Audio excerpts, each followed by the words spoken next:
a world army, a world religion. And it's not of Christ, of Buddha, it's not of the Muslim faith, it is a satanic order. Where institutions of freedom have lain dormant, the United Nations can offer them new life. These institutions play a crucial role in our quest for a new world order. Their agenda is control. Control of our currency, control of our families, of our freedoms, of our religions.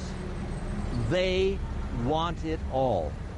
There's nothing that you have, or ever had, or ever hope to have that they're not planning on taking away. They want it all. If you take a look at the backside of the dollar bill, it'll say Novus Ordo Seclorum, the new social order. And they have the pyramid. And that has nothing, not a damn thing to do with the United States of America. I was going to take a look at, a bill.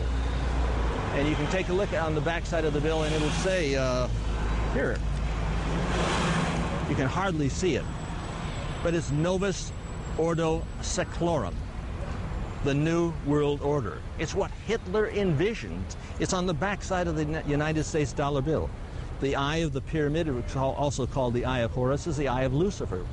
This is what we are facing.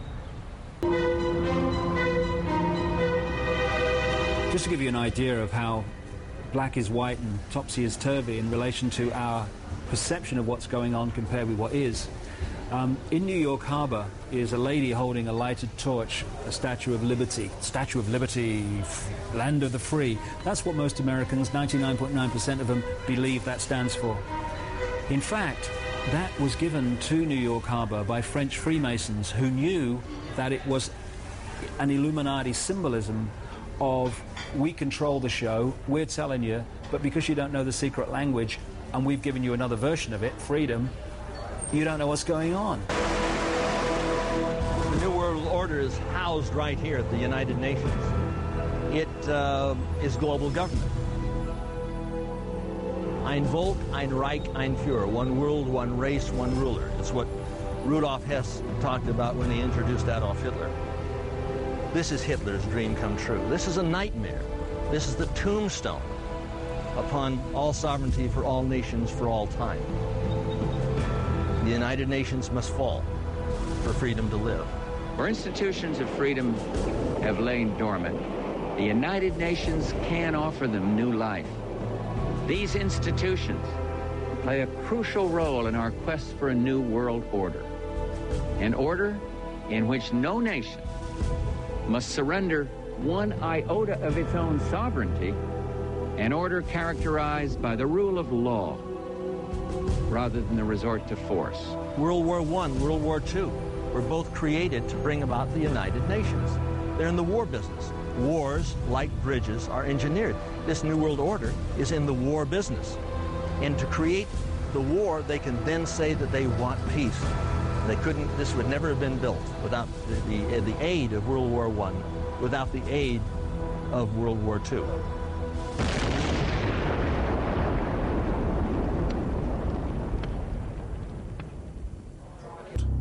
Hundreds of anti-capitalist protesters are in Washington to try to disrupt meetings of the World Bank and the International Monetary Fund. At every street corner around the IMF and the World Bank, the demonstrators have set up human chains to stop the meetings taking place. What is the Bohemian Grove?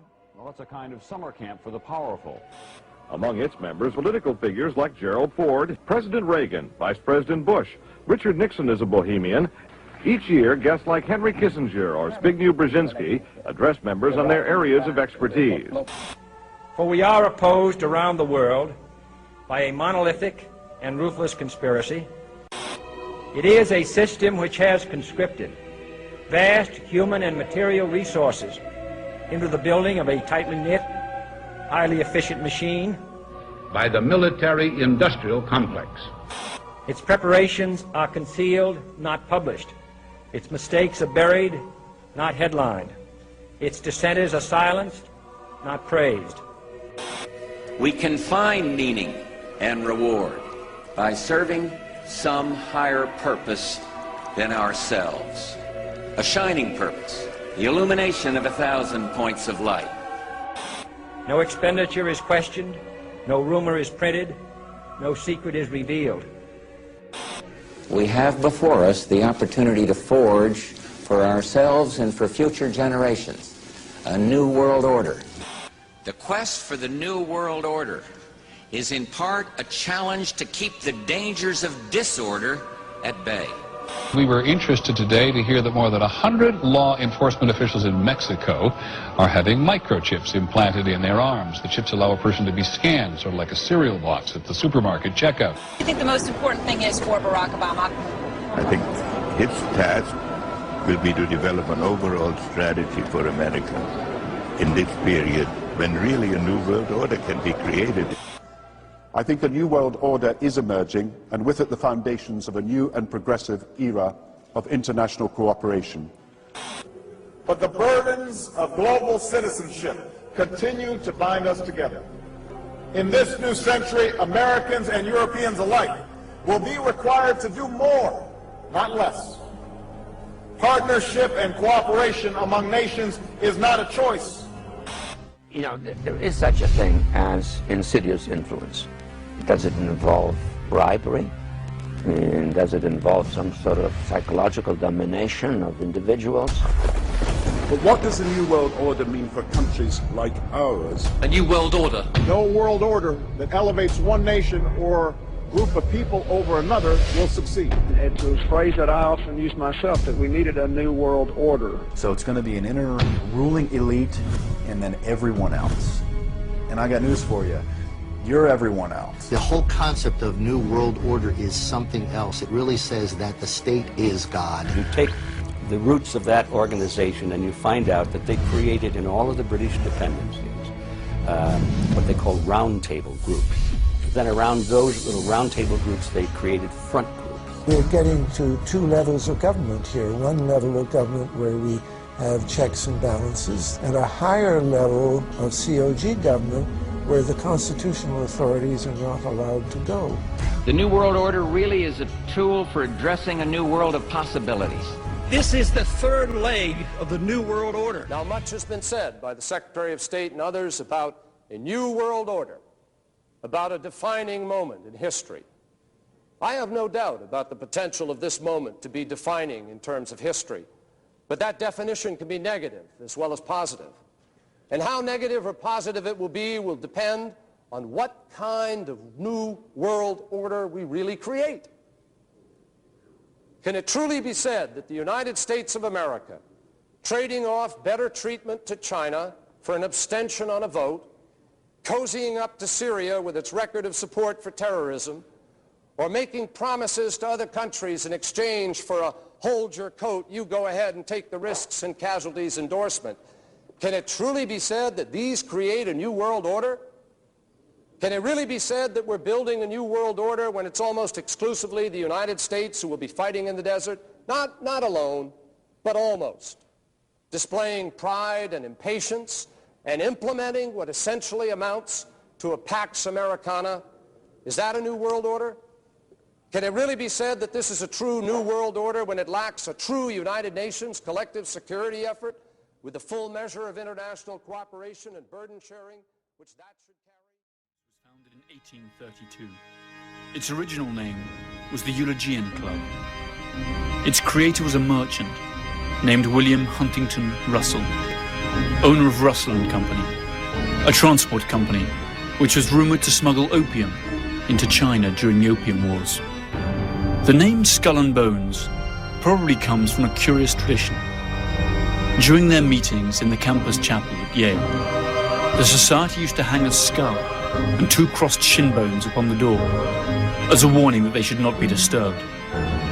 The society was also known as the Order of Death, Cooperation Star, or simply the Order. How did I come to this knowledge? Well, up to 6 months ago, I denied that there was a conspiracy, because frankly I couldn't prove one. I suspected a conspiracy, but I couldn't prove there was one until 6 months ago. Well, a little before 6 months ago, I received the catalogue, which is the membership list of the society, all the way back to 1833. And I received some of their internal documents, enough for me to put together the way they correspond with each other, the operations within the order, to some extent their problems, and to some extent their objectives. Now this is the book, An Introduction to the Order, by Anthony C. Sutton. It has a skull and bones on the front and 322. What is the skull and bones of the secret society? It's so secret we can't talk about it. What does that mean for America? The conspiracy theorists are going to go on. I'm sure they are. I don't know. I haven't seen the web. Number 322? First of all, he's not the nominee. And, look, I look forward... Are you prepared to lose? No, I'm not going to lose. You both were members of Skull and Bones, a secret society at Yale. What does that tell us? Not much, because it's a secret. Is there a secret handshake? Is there a secret code? I wish there were something secret I could manifest. 322, a secret number? There are all kinds of secrets, Tim, but one thing is not a secret. I disagree with this president's direction that he's taking the country. We can do a better job, and I intend to do it. And we'll be watching. Be safe on the campaign trail. John Kerry, thanks for joining us. And we'll be right back. The tomb has a dark, labyrinth-like layout that spans 3 floors and an attic. It compromises a number of halls and secret cabinets, chambers with mannequins in full armor, candlesticks, old photos, flags and manuscripts, and a sinister collection of bones, supposedly belonging to historical figures, including the skulls of Mexican revolutionary Pancho Villa and the Indian chief Geronimo, and even that of Panamanian dictator General Omar Torrijos. In the keep of the labyrinth, there is a vault with the enigmatic number 322 on the door. Inside, there are just 2 chairs and a table. This was where the candidates are said to meet Madame, a skeleton that is supposed to be that of Madame Pompadour. The 322 is an identification. The order has a temple on the Yale campus. Temple? A temple, yes. It's a building maybe this 50, 60 feet by 40 feet, maybe 40 feet high. There's no windows, 2 big steel doors. We know what the temple looks like because back in 1880s, a number of Yale students became a little unhappy about what was going on inside this temple. When they went by it at midnight, sometimes they heard strange noises and all kinds of rumors on the Yale campus as to what this might be. Then to the right, you have a hedge, and then you have an evergreen tree. If you follow that line straight back, courtyard's in there. Ah, okay. So that's where they have the ceremonies in the outdoor part of it. Part of it was indoor, so we only got to see the outdoor part. Right. We only got and to listen to the outdoor part. God only knows what went on indoors. And what did you hear? What was it you know? You managed to get this unique it was access to it. disgusting. It was gross. I mean, they were pretending to murder people. And What was the tone of it, though? Was it jokey or was it quite... No, it wasn't jokey at all. It was sick. It's about the only way I can describe it. It was sick.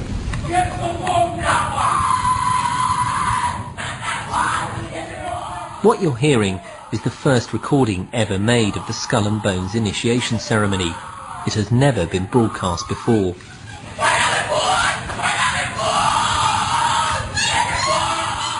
15 new members of the club are being introduced into the macabre rituals of Skull and Bones by the senior students who are about to graduate.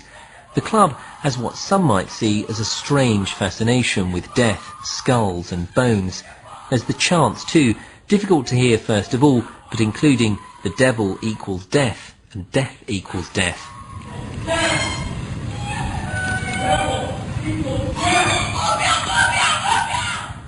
These rituals have been honed over centuries, giving the society a weird set of traditions, rules and secrets. For example, initiates are known as neophytes, outsiders are called barbarians, and the number 322 is sacred. Critics of Skull and Bones insist that the society is not originally American, but rather an offshoot of some German right-wing order. This could well be true. Its founder, William Russell, did indeed live for some time in Germany before attending to his senior year at Yale. And it was actually on returning to the USA that he established the fraternity. Always according to its critics, the number 322, the order's identifying number, hides a coded message. The 32 represents the year of its foundation, 1832. And the additional 2 stands for the fact that it's the second chapter within an international order. Alexandra Robbins, a Yale graduate and author of a book on the subject, stated that the society owns a valuable collection of Nazi objects and memorabilia, and eats its dinners off Hitler's private silver service. A large part of their liturgy is written in German. Who was the fool? Who was the wise man, beggar or king? Whether poor or rich, all's the same in death. There was a break-in to the temple, and the students who broke in cataloged what they found, and they made a drawing, a design of the interior of the temple. And 3 of the rooms are numbered. One is 322, one is 323, and one is 324. 322 is also, I suspect, the chapter number. And also in correspondence between members, they conclude their correspondence where you and I would conclude yours truly or yours sincerely. They conclude yours in 322. Why 322? There are several theories for this. One is that the order originated with Demosthenes, the Greek, in 322 BC. That's one theory. Another one is that it stems from the founding date in the United States, which was 1832. So really we have the last 2 numbers, 32, the second chapter, founded in 1832. The skull and crossbones are prominent in their ceremonies, initiation ceremonies.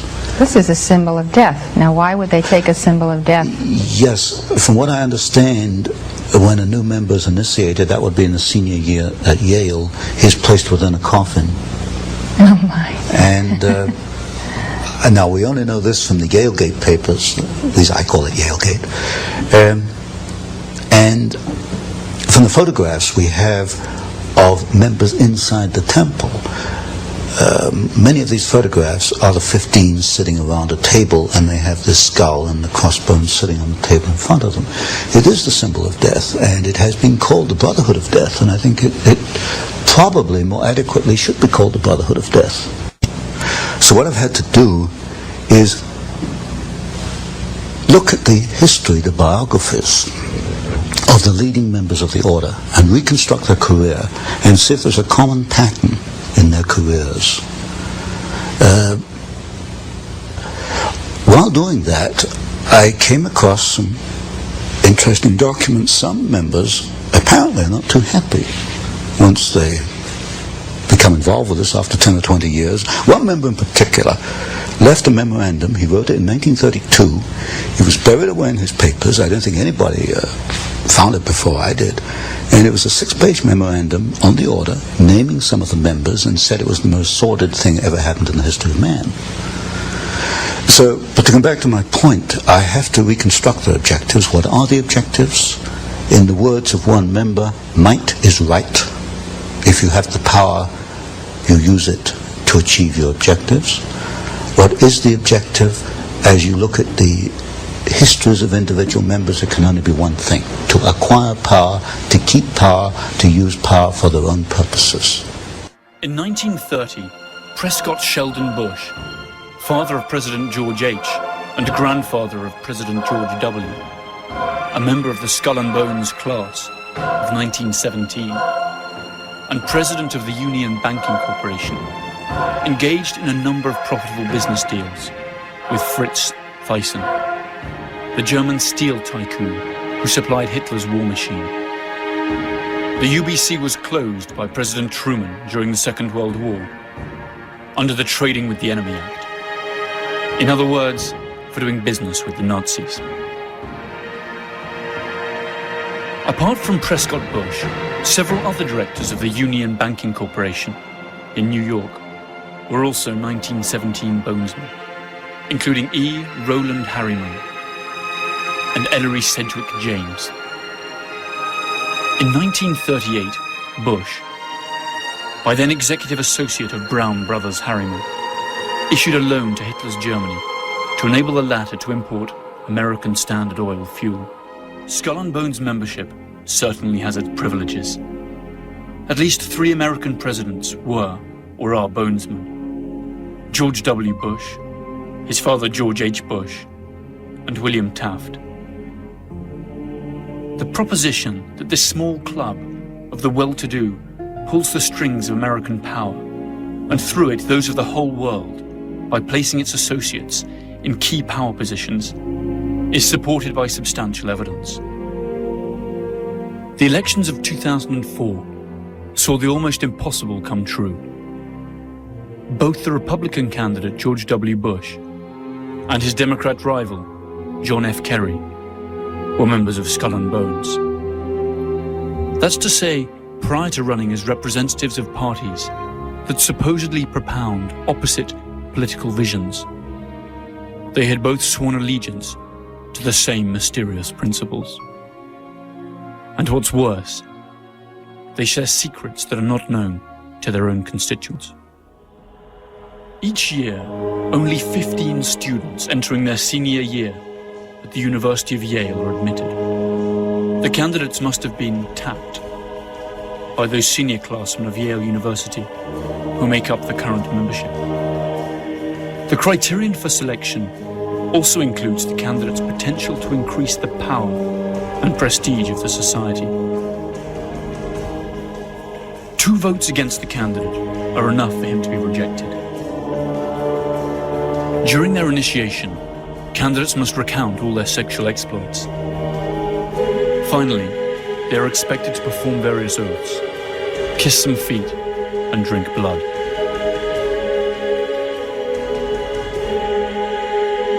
They then have to lie naked in a coffin, and, after masturbating in full view of the others, swear to never reveal their membership of the order. The candidates are then introduced to their future companions, who wear masks for the occasion. Uncle Toby, the Knights, the Small Devil, Don Quixote, and the Pope. Their ceremony ends with a grand party that lasts for hours.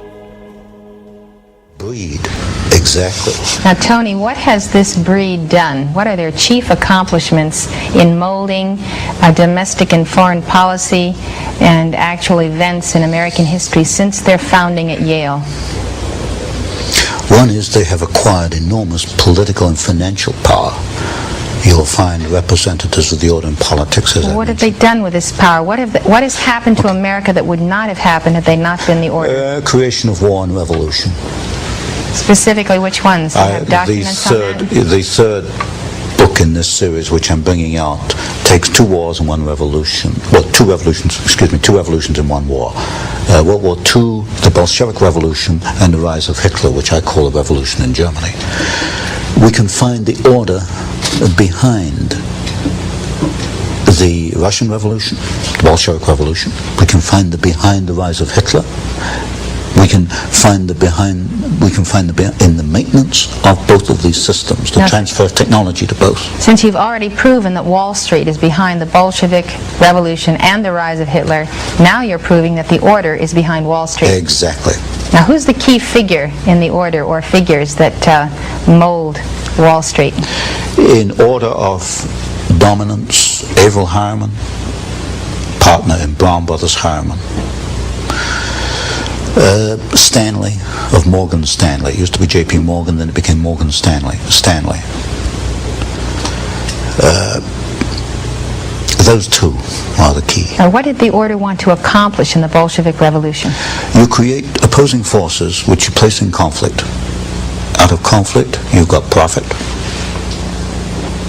you've got political power, and you can direct history.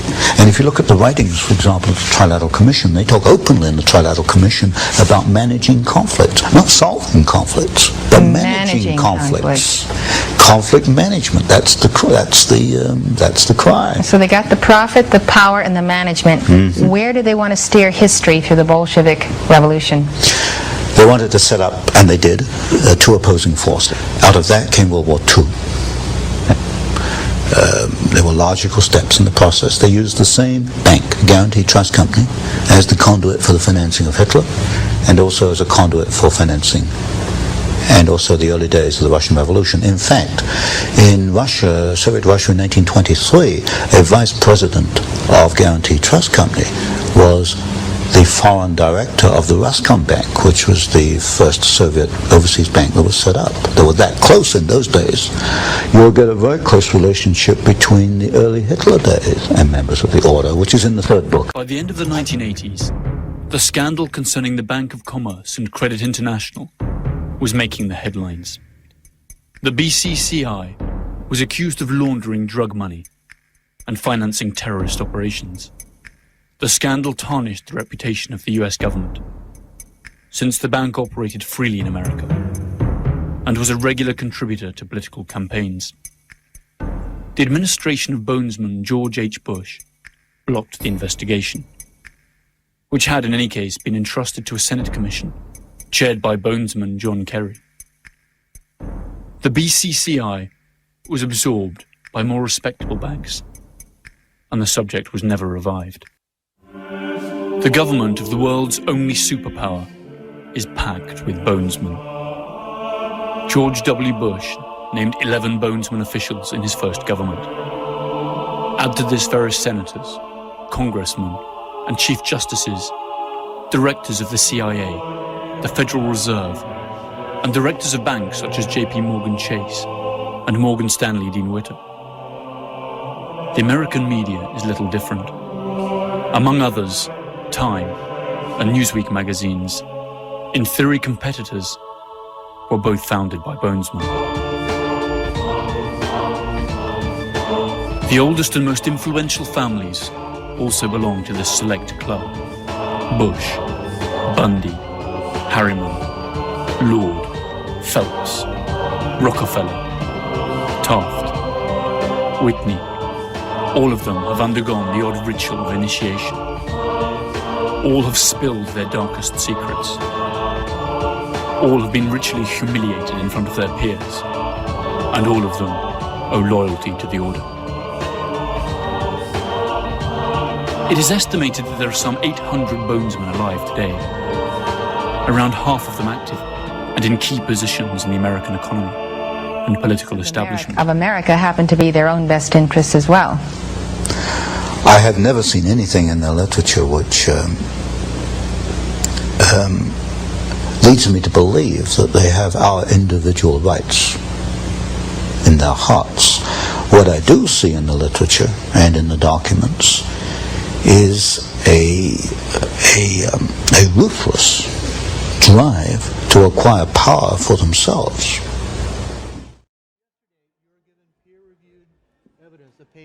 Peer-reviewed and published. I know, and I've got the people looking at it. Have you had a chance to look at the cover I letter? have not personally, but they are looking at the paper you gave me. Okay. If we give you, say, a week or two, can we get back to you after that? Absolutely. Excellent. It's very important because it is evidence of treason. I hear you. You made Building 7 comments, Mr. Kerry, before when you said Thank you very much. In a controlled fashion. I do know that that wall, I remember, was in danger, and I think that they made a decision based on the danger that it had of destroying other things, that they did it in a controlled fashion. You denied making those statements before, but in a bookstore you said that Building 7, which was not hit by an airplane, came down in 6 seconds, looked like it came down in a controlled fashion. I mean, you made some very interesting comments on Building 7. And then you denied making those comments when we interviewed you in New York. Yeah, could you clear that up, because Building 7 is such an anomaly. I don't have a record. I'd like to see specifically what I said. I don't have. Did you see the building come down? I don't have. No. You said that this building came down in a controlled fashion, like they took it down. No, I don't think I said. I'd like to see specifically what I said. What is your feeling on how it came down? Let's start fresh. Guys, I'm not into running in the hallway interviews and these kinds of things. We have very few opportunities to talk to a man like you. Let me take a look at what the transcript says, and we'll go from there. Okay? Fair enough. Thank you. Thank you for your time. Thanks.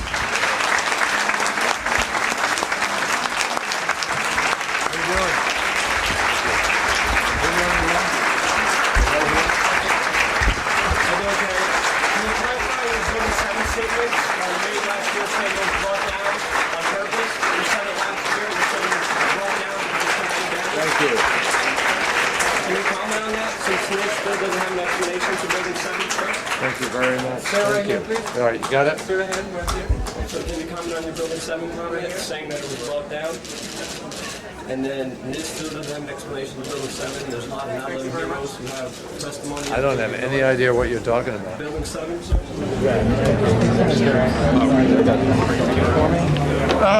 Sir, please put that away. Sir, please. Why don't you sign that for me? Thank you very much. Would you like to sign that? Sir, you cannot videotape. Would you like to take that information with you? Sir. Okay.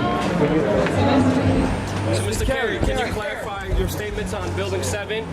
There's not 11 heroes that support your statement that it did come down in a controlled fashion, sir. Kevin McPadden, a first responder, confirmed. Senator, about 1 year to this day in Texas, you said that building number 7, World Trade Center number 7, looks like it went down. They did it in a controlled fashion, sir. Could you please articulate what you meant by the Salomon Brothers World Trade Center number 7 was a controlled demolition and they had done it in a controlled fashion? First responder Kevin McPadden. You made that statement at the store called Book People in Austin, Texas on April 21st of 2007 when you were being questioned about the World Trade Center collapse of the Salomon Brothers building. Thank you very much. Senator Kerry, you cannot ignore these questions, Senator Kerry.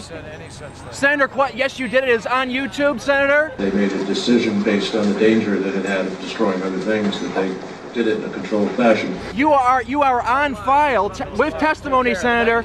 You must clarify your remarks, Senator. Was it a controlled demolition, Senator Kerry? Skull and Bones. We know what it's about, Senator. We know everything about you.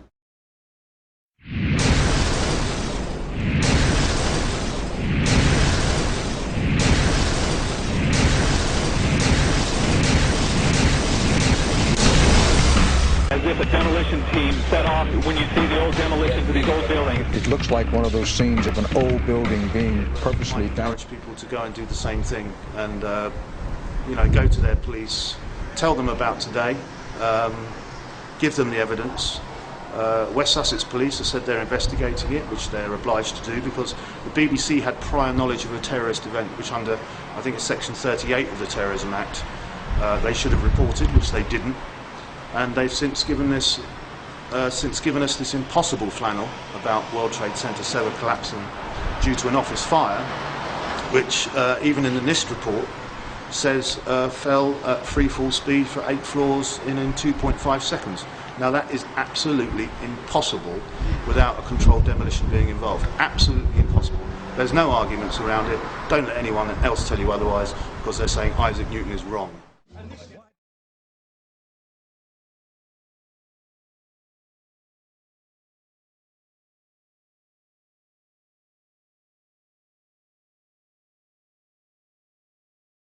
Can you believe what you have been seeing on CNN today, ladies and gentlemen?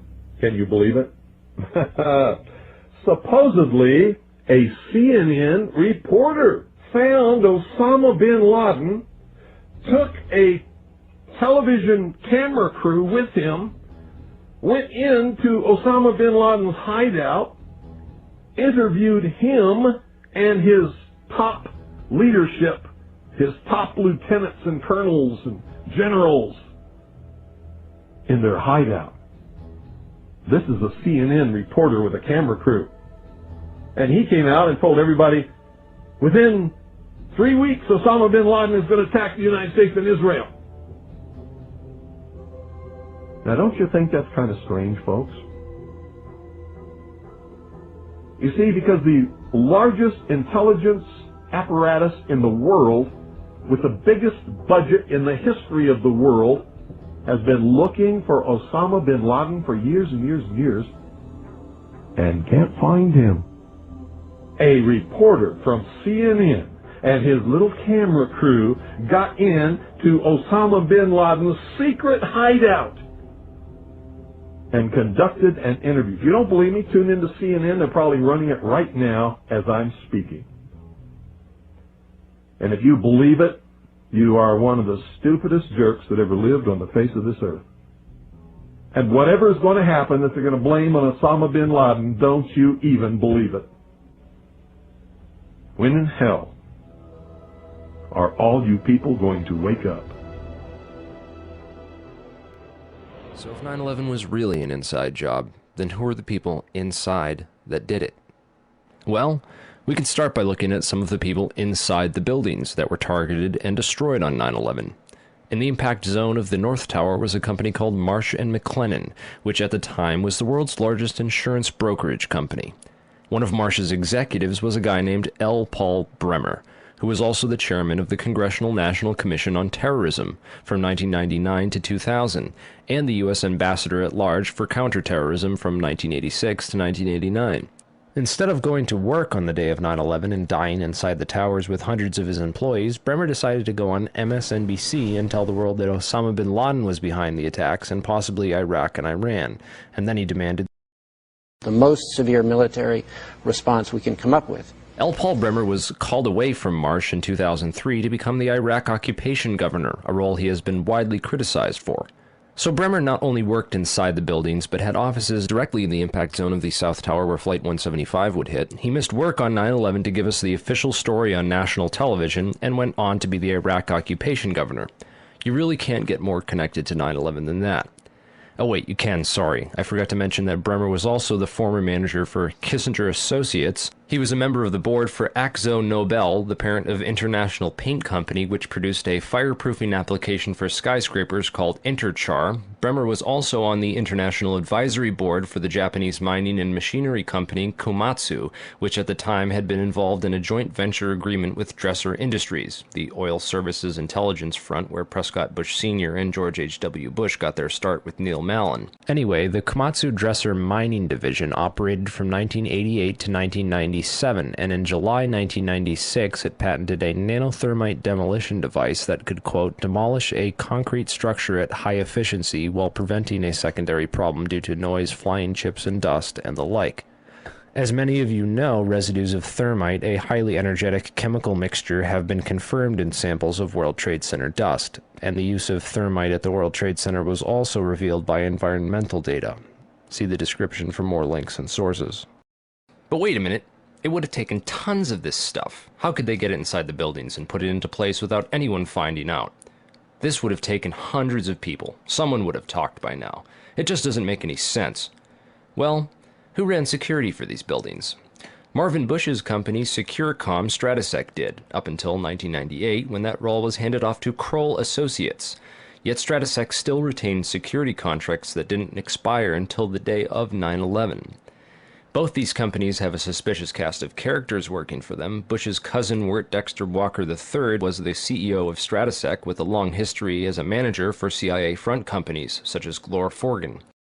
The corporate operating officer of Stratesec was a guy named Barry McDaniel, who came from BDM International, where he was a vice president of material distribution and management systems. He also had a history of involvement with black projects. Securicom Stratesec also ran security at Dulles International Airport, where Flight 77 into the Pentagon was hijacked out of, and also had contracts with United Airlines. They also ran security at Los Alamos National Laboratories during the time period that nanothermite was first being developed there. Then there's Kroll Associates, also known as the CIA of Wall Street. Kroll's managing director was a guy named Jerome Hauer, who, like L. Paul Bremer, survived the 9/11 attacks by going on national television to give us the first accounts of the official story. Before anyone knew it was happening, these guys apparently had it all figured out. In addition to being managing director for Kroll, Jerome Hauer was the national security advisor with the National Institute of Health, which managed the government response to the anthrax attacks shortly after 9/11.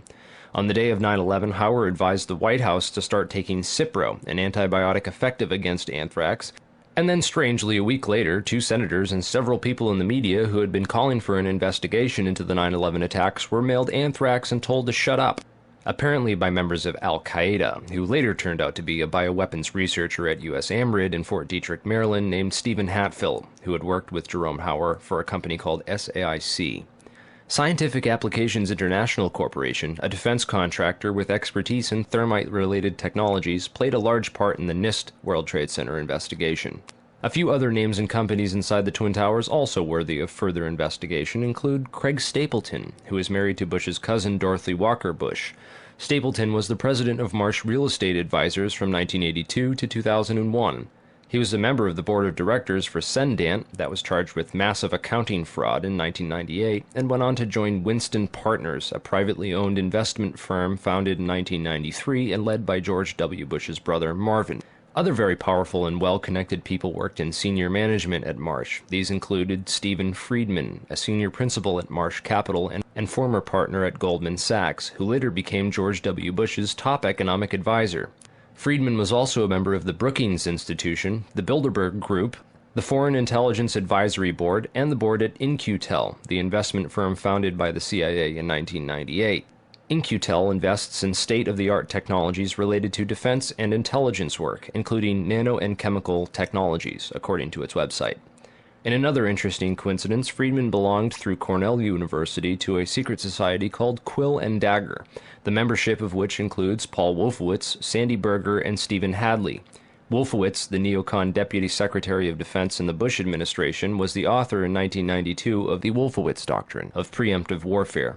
He also made comments about a surprise-like Pearl Harbor months before 9/11 and met with Pakistani ISI General Mahmoud Ahmed in the week before 9/11. Berger, the national security advisor to President Clinton, was later caught stealing documents from the 9/11 Commission investigation.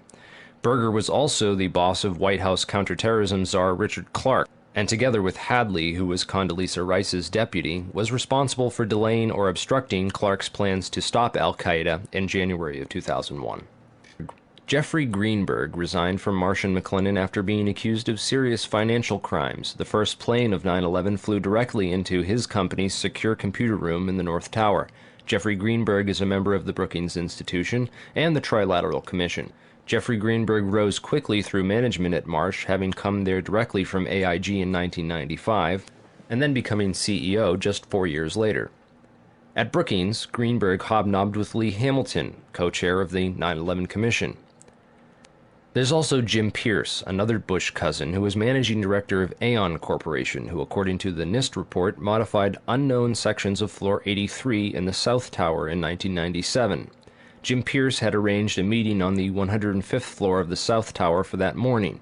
Pierce survived that day, despite the fact that 12 people came to the meeting in the South Tower and 11 of them died.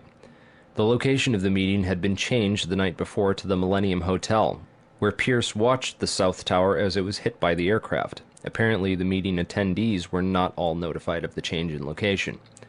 Another interesting character is Joseph Kasputis, of Baseline Financial Service, which occupied the impact zone of the South Tower on floors 77 and 78, where United Airlines 175 impacted. Kasputis has a history of being well connected to the highest levels of government, as well as to the defense and intelligence industries. Kasputis worked from 1972 to 1977 for the U.S. Department of Commerce and Defense. He was also the deputy director of Nixon's White House task force that dealt with the Arab oil embargo of 1973, and was instrumental in the creation of the Department of Energy. Kasputis went on to run a large corporation called Primark that had offices in both towers on 9/11. One of the subsidiaries of Primark, the Analytical Sciences Corporation, TASC, worked with so-called black or top-secret programs. TASC also worked closely with the National Institute of Standards and Technology. Kasputis was also a member of the Logistics Management Institute, LMI, whose members included Paul Kaminsky of In-Q-Tel and General Dynamics, Charles DiBona of Halliburton, Skull and Bones member Joseph Samuel Nye, and Michael Daniels of Scientific Applications International Corporation. LMI's self-proclaimed role is advancing the science of government. Kasputis' connections to the DOE from 1977 through at least 1997 are interesting, considering that the DOE was developing thermite ignition devices as early as 1983. Joseph Kasputis went on to become the CEO of Baseline Financial Services, which was directly in the impact zone on the 78th floor of the South Tower. According to NIST, Kasputis' Baseline Financial modified the southeast corner of Floor 78 in 1999, exactly where the aircraft hit on 9/11. Floors 77 and 78 were upgraded for fireproofing in June and April of 1998, respectively.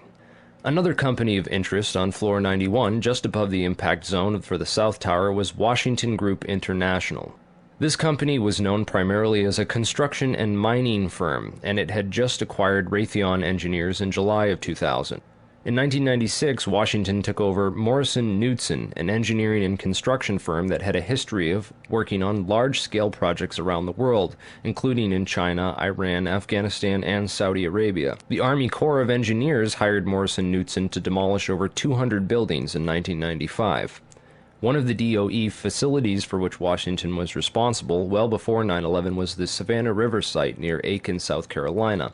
In February of 1997, Lawrence Livermore National Labs and the Savannah River site signed an agreement of cooperation to share technology.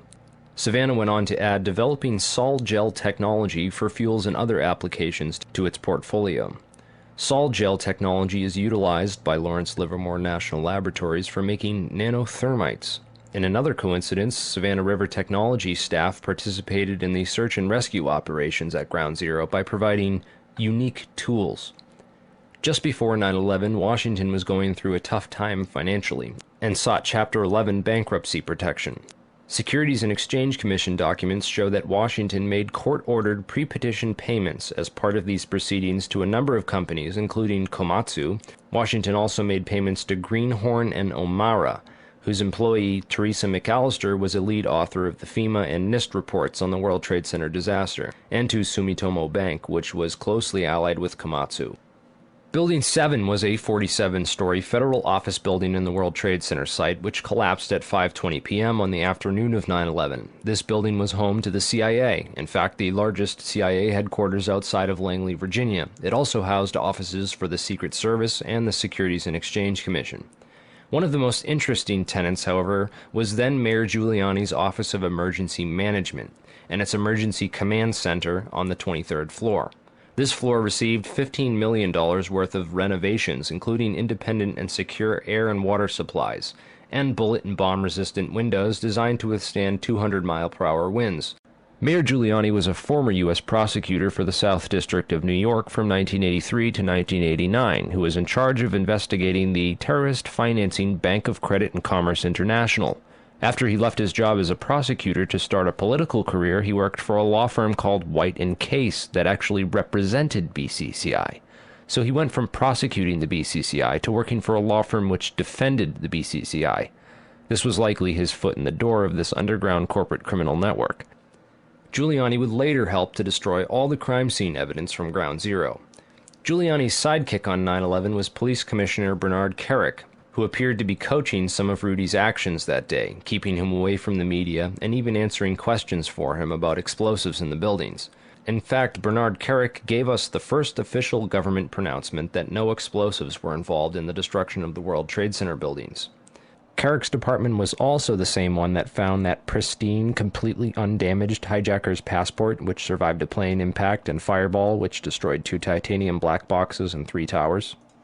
Yeah, Kerik would later receive a nomination from President Bush to become Director of Homeland Security, which he declined for personal and political reasons, and instead took a job training the Iraqi police force in Iraq alongside L. Paul Bremer. Both men are credited for turning Iraq into the unwinnable quagmire it is today. In February of 2010, Kerik was sentenced to 4 years in federal prison for conspiracy and fraud charges, unrelated to the crimes of 9/11, unfortunately, but it still goes to show you what kind of person he is. Definitely the kind of person you'd want inside the New York City police force during a staged event like 9/11. And lastly, we have the Pentagon. It's certainly peculiar, to say the least, that al-Qaeda terrorists hell-bent on destroying the USA would not crash their plane into the north wing of the Pentagon, where all the most important offices were, like Donald Rumsfeld, John Ashcroft, etc., and that they would instead choose to target the one section of the Pentagon that had most recently been refurbished to withstand missile impacts. It's also interesting to note that the company which completed the $258 million refurbishment to Wedge 1 of the Pentagon was also hired as a contractor to clean up Ground Zero in New York City. Wedge 1 also coincidentally housed the Pentagon's Budget Analyst Office, where DoD staffers were working on the mystery of the $2.3 trillion that was reported missing by Defense Secretary Donald Rumsfeld in a press conference the day before 9/11. The Pentagon's comptroller in charge of that money at the time was an interesting fellow named Dov Zakheim, a member of the Council on Foreign Relations, the International Institute for Strategic Studies, and a contributor to the neocon think tank Project for the New American Century. Zakheim helped write the PNAC document Rebuilding America's Defenses, in which he is credited for the line which states, "Further, the process of transformation, even if it brings revolutionary change, is likely to be a long one, absent some catastrophic and catalyzing event, like a new Pearl Harbor." Several members of the Bush administration, including President Bush himself, would later refer to 9/11 as a new Pearl Harbor. If anything, the individuals and organizations outlined in this video are at least as suspicious as the 19 hijackers themselves.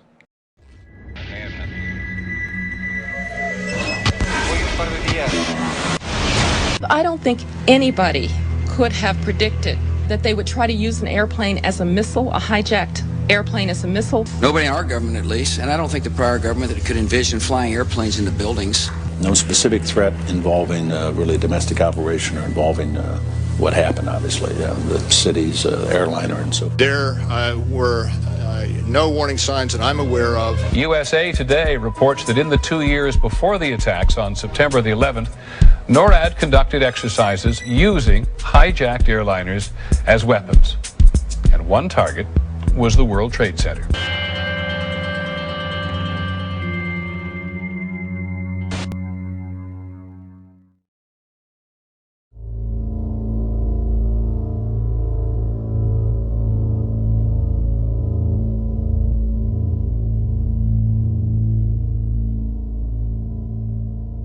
The North American Aerospace Defense Command is charged with defending North America's airspace. On the morning of September 11, 2001, Vice President Dick Cheney was in control of NORAD. This was the first time in U.S. history that a president or vice president was in direct control of the military agency. NORAD was founded in 1957, and generals always had the power to shoot down or intercept hijacked aircraft. But on June 1st, 2001, just 3 months before 9/11, Dick Cheney ordered Donald Rumsfeld to allow him to take control of NORAD itself and the shoot-down procedure, and remove that power from the generals so they could do nothing. Here is a copy of the memorandum from Rumsfeld to the Joint Chiefs, telling them they no longer have any authority. An Associated Press article in August of 2002 reported that the CIA just so happened to be running a drill on the morning of 9/11 of flying jets in the World Trade Center and Pentagon. Then senior FAA officials ordered air traffic controllers to shred the tapes from 9/11 in violation of federal law. AP learned of the drills because at a Homeland Security function after 9/11, they bragged about it. Oh, we had foresight. We were running drills that very morning. Then USA Today reported that drills held weeks before 9/11 included targets that were the Pentagon and World Trade Center. Biggest holes in their argument is the fact that they never heard of a plan to fly hijacked jets into landmarks on the East Coast. We're going to take a closer look tonight at another example of where, despite the conventional wisdom, there were people in the United States who actually were preparing to defend against the kind of attacks which occurred here on 9/11. The North American Aerospace Defense Command, NORAD for short, has been defending the skies over the U.S. and Canada for almost 50 years, 46 to be precise. USA Today reports that in the 2 years before the attacks on September the 11th, NORAD conducted exercises using hijacked airliners as weapons. And one target was the World Trade Center. We knew he hated us. But there was nobody in our government, at least, and I don't think the prior government that could envision flying airplanes into buildings on such a massive scale. But that turns out not to be true. U.S. military planners did envision and practice those very scenarios. As reported by USA Today, the North American Aerospace Defense Command, NORAD, conducted exercises with fighter jets. simulating hijacked planes flown into the World Trade Center in the 2 years before the attack. And so then I saw Condoleezza Rice get up on TV and say, we had never thought, we had never heard. Why, that's a ridiculous conspiracy theory to say that. Pentagon planners also envisioned the attack on the Pentagon 5 months before it happened. The Pentagon had a drill in November of 2000 simulating a hijacked jet being flown to the Pentagon. So between all the drills before 9/11 and the drill in the morning of 9/11, air traffic controllers thought that it was a simulation. Hijacked aircraft headed towards New York. Is this real world or exercise? No, this is not an exercise, not a test. September 11th, 2001. NORAD is in the middle of a number of military exercises. The first, Vigilant Guardian, is described as an exercise that would pose an imaginary crisis to North American air defense outposts nationwide. The second, Northern Vigilance, moved fighter jets to Canada and Alaska to fight off an imaginary Russian fleet. 3 F-16s from Washington, D.C.'s National Guard at Andrews Air Force Base, 15 miles from the Pentagon, are flown 180 nautical miles away for a training mission in North Carolina. This left 14 fighter jets to protect the entire United States.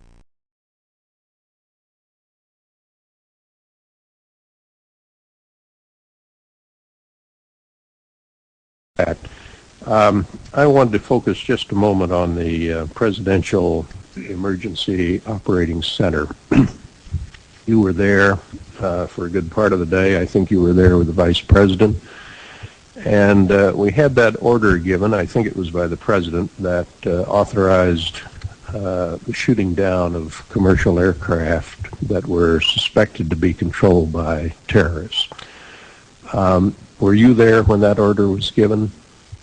No, I was not. I was made aware of it during the time that the airplane coming in to the Pentagon. There was a young man who would come in and say to the Vice President, the plane is 50 miles out. The plane is 30 miles out. And when it got down to the plane is 10 miles out, the young man also said to the Vice President, do the orders still stand? And the Vice President turned and whipped his neck around and said, of course the orders still stand. Have you heard anything to the contrary? Well, at the time I didn't know what all that meant. And the flight you're referring to is the flight that came into the Pentagon.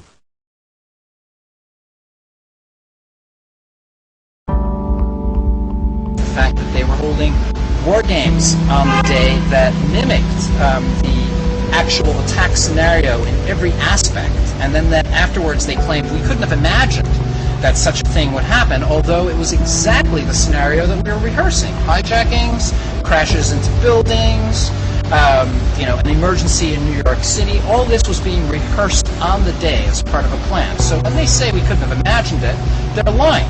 We've now found out that there were 15 exercises going on that day involving all the fighter jets in the northeastern portion of the United States. What are the odds of that occurring? Supposed to believe is some kind of coincidence. There was also an anti-terrorist drill going on 7/7. And again, just like 9/11, they were talking about attacks on the same targets, the same kind of tube stations, and exactly the same time as the actual attack happened. How many of you know that NORAD stood down for over an hour and 25 minutes, but if your Cessna gets off course for 5 minutes, they're going to launch F-16s on you? Remember Payne Stewart, the golfer? 15 minutes after his jet got off track, they had F-16s all around him. But on 9/11, in the most controlled airspace in the world, they could do nothing about 4 jets. But it gets worse. Guess why NORAD stood down? The average people in the military are good folks. They were told it was a drill because the Associated Press reported, and the CIA's own website admits, that on the morning of 9/11, the CIA was running a drill of flying hijacked jets into the World Trade Center and Pentagon. It was just a coincidence. At 8:30 in the morning, there was a drill of the exact same thing happening, and so NORAD stood down.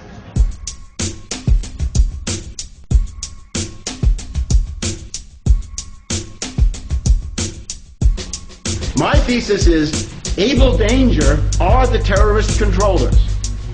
Mohammed Atta, He can't get through the day. He's got to have money. He's got to have help. Terrorist controllers, case officers, babysitters for Atta.